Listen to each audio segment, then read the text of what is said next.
ሰላም ጤና ይስጥልኝ እንዴት ናችሁ ደህና ናችሁ ወይ ቅዳሜ ዕለት አንድ ቪዲዮ አስቀምጬ ነበር ወደ 26000 ሰው ተመልክቶታል እና ብዙ ሰው ኮሜንት አድርጎበታል ሁሉ ማለት ይቻላል ችግሩ እንዳስቸገረው አይደለ የልጆቻችን ነገር የልጆቻችን አለባበስ ነገር እንዳስጨነቃችሁ የሚያሳይ ነውና ታዲያ ምን እናድርግ ችግሩን ለማውራት ሁላችንም እናወራዋለን በየቤታችን በሚዲያው ወላጆች በተገናኘን ቁጥር ወራችን የልጆቻችን ነገር ነውና ሁልጊዜም ችግሮችን ነው የምናወራውና ምን እናድርግ ምናልባት ይሄን እድሜ ከልጆቻችሁ በዚህ ጊዜ በተለይ አልፋችሁ ይሄን ችግር በተለይ አለባበስን በተመለከተ መፍትሄ ያበጃችሁ ካላችሁ እሱን ብታካፍሉን በጣም ደስ ይለኛል ምክንያቱም እርስ በርስ ካልተማማርን በስተቀር ወላጅነት በጣም ከባድ ነው እና በሆነ አንድ መስመር ብቻ በተሰመረበት ብቻ ምን ሄድ አይደለንም ልጆቻችንም ተቸግረዋል እኛም ተቸግረናል እና እንዴት አድርገን መፍትሄ እንስጠው አለባበስን በተመለከተ ሌሎች ነገሮችንም በተመለከተ ቤተሰቡ አንድ አቋም ሊኖረው ይገባል እንግዲህ እኔ ይሄ ብቻ ነው ያለው መፍትሄ ብዬ እኔ በቤቴ ላረገው የምችለው ብዬ ማስበው ነው የምነግራችሁ እናንተ ደግሞ በቤታችሁ የምታደርጉት ነገር ወይ ደግሞ እንዲህ ብናደርግ የምትሉት ነገር ኮሜንት ላይ ታስቀምጡልኝ በጣም ደስ ይለኛል ወላጅ አንድ ሰው ልጁን ብቻውን ሊያሳድገው ደግሞ ብቻውን አሳድገው ሙሉ ሊያረገው አይችልም ትምህርት ቤት ጎረቤት ማህበረሰብ ዘመድ አዝማድ ሁሉ እጁ አለበት እና ተባብረን ተጋግዘን ነው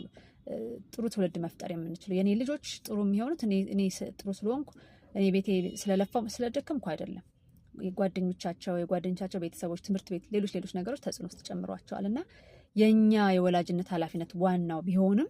ፈተናው ከባድ ነው እና ይሄንን አብረን ለመፍታት እንግዲህ እናንተን መፍትሄ ያስቀምጡበት ግን እኔ አንድ